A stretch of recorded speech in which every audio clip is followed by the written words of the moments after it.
요즘 주변을 둘러보면요, 유난히 마음이 가는 브랜드나 기업에 대한 이야기를 종종 듣게 됩니다. 단순히 제품이 좋아서라기보다는 그 기업이 보여주는 어떤 태도나 오랜 시간 지켜온 약속 같은 것들, 그런 것에 마음이 움직이는 거죠. 오늘은 바로 그런 우리에게 아주 익숙하고 또 어쩌면 좋은 기억으로 남아있는 한 기업에 대한 이야기를 조용히 꺼내볼까 합니다. 아마 이런 경험 한 번쯤은 있으실 거예요. 마트 진열대 앞에서 여러 제품을 두고 잠시 고민하다가도 결국에는 왠지 더 믿음이 가는 이름을 집어들게 되는 순간 말이죠. 그 믿음이라는 게 화려한 광고나 예쁜 포장 디자인만으로 만들어지는 건 아닐 겁니다. 우리가 알게 모르게 들어왔던 그 기업의 좋은 소식들, 그리고 묵묵히 걸어온 발자취 같은 것들이 차곡차곡 쌓여서 만들어진 것이겠죠. 오늘 이야기의 주인공을 떠올리면 몇 가지 따뜻한 이미지들이 자연스럽게 따라옵니다. 그중 하나가 바로 고용에 대한 남다른 태도였어요. 많은 기업들이 비용을 줄이기 위해 임시직이나 계약직을 늘려가던 시기에도 이 기업은 비정규직 비율을 1%대로 아주 낮게 유지해왔습니다. 이건 정규직 전환이 사회적인 화두가 되기 훨씬 이전부터 지켜온 참 이례적이고도 뚝심 있는 행보였죠. 여기에 수십 년간 이어진 조용한 사회공헌 활동이 더해지면서 사람들은 이 기업을 착한 기업이라고 부르는데 주저함이 없었습니다. 사실 그런 좋은 평판이 하루아침에 쌓인 건 아니었습니다. 시간을 아주 멀리 거슬러 올라가야 하죠. 1992년부터 선천성 심장병을 앓는 어린이들을 위한 후원을 시작했습니다. 한두 해 하고 그만둔 게 아니라 지금까지도 수천 명의 아이들에게 새로운 심장박동을 선물하고 있죠. 1997년에는 장학재단을 만들어서 어려운 환경의 학생들을 돕기 시작했고 2010년대에 들어서는 장애인들의 경제적 자립을 위한 일자리를 만드는 데도 힘을 보탰습니다. 이런 꾸준함을 인정받아서 2017년에는 모범적인 기업의 사례로 대통령 초청 간담회에 자리하기도 했습니다. 그리고 이 모든 긍정적인 이미지 위에 마치 활용점정을 찍듯 아주 상징적인 일이 있었습니다. 바로 우리에게 가장 친숙한 음식 중 하나인 라면의 가격이었죠. 기억하실지 모르겠습니다. 2008년에 가격을 한번 올린 이후 세상의 모든 물가가 오르는 동안에도 이 기업의 라면 가격은 그대로였습니다. 무려 13년이라는 긴 시간 동안 말이죠. 모두가 힘겨워하던 시기에 서민들의 얇은 지갑 사정을 헤아리는 듯한 이 결정은 단순한 가격 동결을 넘어서 우리에게 하나의 따뜻한 위로처럼 다가왔습니다. 그런데 말이죠. 이렇게 좋은 이야기만 듣다 보면 마음 한구석에서 작은 질문 하나가 고개를 듭니다. 어떻게 그게 가능했을까요? 다른 경쟁사들은 모두 원자재 값 상승의 압박을 이기지 못하고 가격을 올렸는데 어떻게 유독 이 기업만이 13년이라는 긴 세월 동안 가격을 붙잡아 둘 수 있었을까요? 손해를 보면서까지 지켜낸 고집이었을까요? 아니면 우리가 미처 알지 못했던 어떤 다른 비결이라도 있었던 걸까요? 그 해답의 실마리는 좀 뜻밖의 곳에 있었습니다. 그 비결은 이 회사가 무언가를 특별히 했기 때문이 아니라 역설적으로 무언가를 하지 않았기 때문에 가능했던 일입니다. 그건 바로 우리가 아는 그 회사가 자신들의 이름으로 팔리는 그 라면을 직접 만들지 않았다는 사실입니다. 이게 무슨 말인가 하면요. 우리가 흔히 오뚜기라고 부르는 주식시장에도 상장된 주식회사 오뚜기는 사실 판매와 마케팅, 유통을 책임지는 회사였습니다.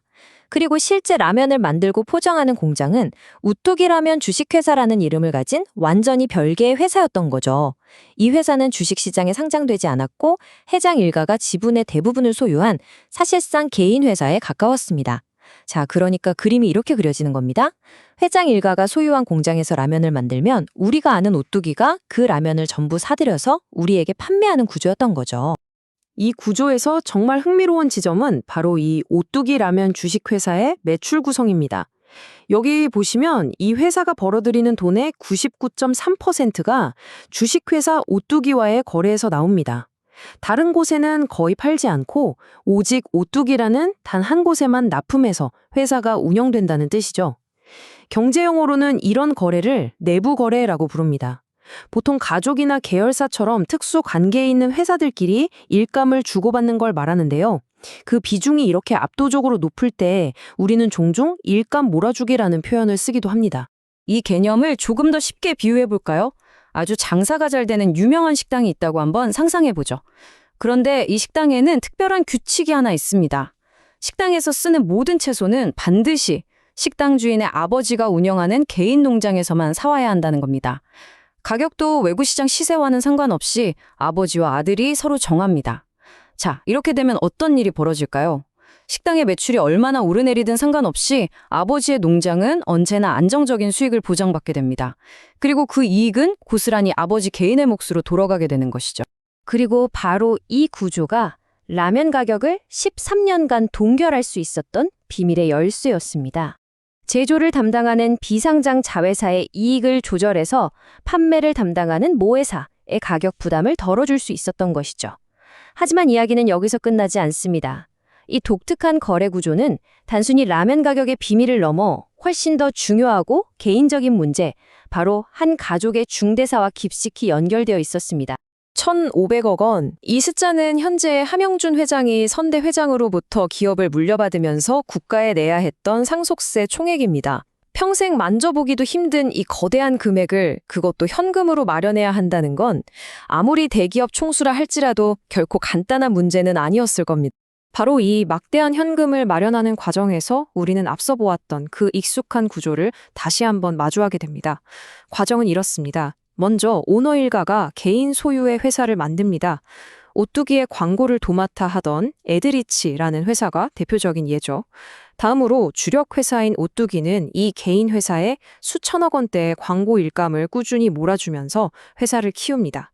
그렇게 안정적인 일감을 바탕으로 회사의 가치가 충분히 커지고 나면 마지막 단계에서 오너 일가는 이 개인 회사의 주식을 다시 오뚜기 법인의 비싼 값에 되팝니다. 결국 오뚜기라는 회사의 돈으로 오너 개인의 상속세 문제를 해결한 셈이 되는 것이죠. 한 세대의 승계가 이렇게 마무리되는가 싶었지만 이야기는 또 다른 장으로 이어집니다. 조금만 더 천천히 시선을 옮겨보면 이와 아주 유사한 강식이 다음 세대의 승계를 위해서도 차근차근 준비되고 있는 듯한 모습을 발견할 수 있습니다. 이 표는 함 회장의 장남이 2대 주주로 있는 오뚜기 SF라는 또 다른 관계사의 성장 기록입니다. 2010년에 179억 원이던 매출이 10년 만에 513억 원으로 3배 가까이 불어났습니다. 엄청난 성장이죠. 그리고 그 폭발적인 성장의 동력은 이 표에서 보시다시피 80%에 달하는 오뚜기와의 내부 거래였습니다. 아버지가 상속 문제를 해결했던 방식과 그 구조가 놀라울 정도로 닮아 있는 겁니다. 이렇게 모든 것이 과거의 성공 방식을 따라 순탄하게 흘러가는 것처럼 보이던 어느 날 예상치 못한 곳에서 조용한 노크 소리가 들려왔습니다. 그 문을 두드린 것은 바로 국세청이었습니다. 이것은 몇 년에 한 번씩 하는 정기적인 세무조사가 아니었습니다. 특별 세무조사라고 불리는 훨씬 더 무게감이 다른 조사였죠. 보통 국세청이 중대한 탈세나 비자금 조성 혹은 불법적인 내부 거래와 같은 구체적인 혐의를 포착했을 때 나서는 이른바 기획조사였습니다. 국세청 내에서도 가장 정예 요원들이 투입되는 만큼 재계에서는 흔히 저승사자가 떴다고 표현하기도 합니다. 국세청이 돋보기를 들고 집중적으로 들여다보기 시작한 지점들은 크게 세 갈래였습니다.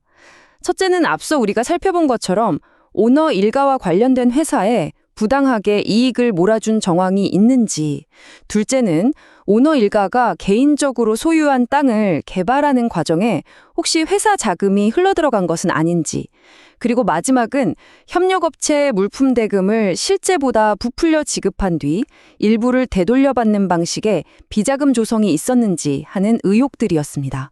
이 복잡하게 얽힌 의혹의 실타래들을 여기서 모두 풀어보기는 어렵겠지만 그중에서 우리는 면사랑이라는 이름의 한 회사만 조용히 따라가 보려 합니다. 이 회사는 함 회장의 손아랫동서, 그러니까 부인의 남동생이 운영하는 곳으로 국세청이 지목한 여러 특수관계 회사 중 한 곳이었습니다. 오뚜기는 이 면사랑이라는 회사로부터 한 해에만 약 280억 원어치 제품을 사들였습니다. 물론 가족회사의 물건을 사주는 것 자체가 문제는 아닐 수 있습니다. 다만 국세청이 의심하는 지점은 바로 가격입니다. 혹시 정상적인 시장 가격보다 더 비싸게 제품을 사줌으로써 면사랑이라는 회사에 부당한 이익을 안겨주고 동시에 오뚜기난 원재료비를 부풀려서 내야 할 세금을 줄이려는 의도가 있었던 것은 아닌지 그걸 면밀히 살펴보게 된 것입니다. 이러한 다양한 형태의 내부 거래를 통해 오너 일가의 개인 회사들이 얻은 이익은 결국 배당금이라는 형태로 오너 일가에게 돌아가게 됩니다.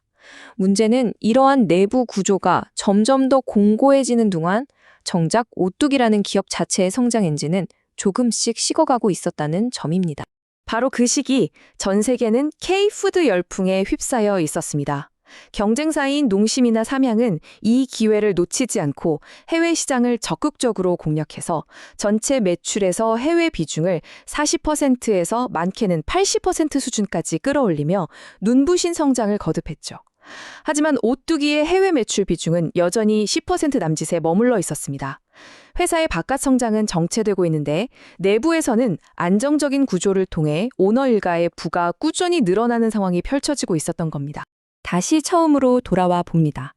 우리가 기억하고 또 박수를 보냈던 착한 기업이라는 밝은 이미지.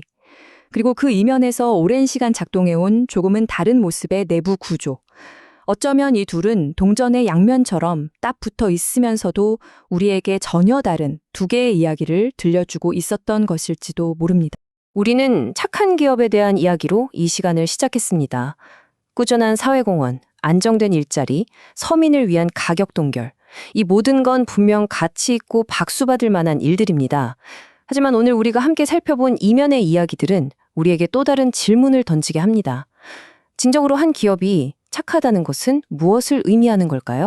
그건 사회에 대한 기여일까요? 아니면 투명하고 공정한 지배 구조일까요? 주주의 이익을 극대화하는 것일까요? 아니면 모든 이해관계자와 함께 성장하는 것일까요? 아마 정해진 답은 없을 겁니다.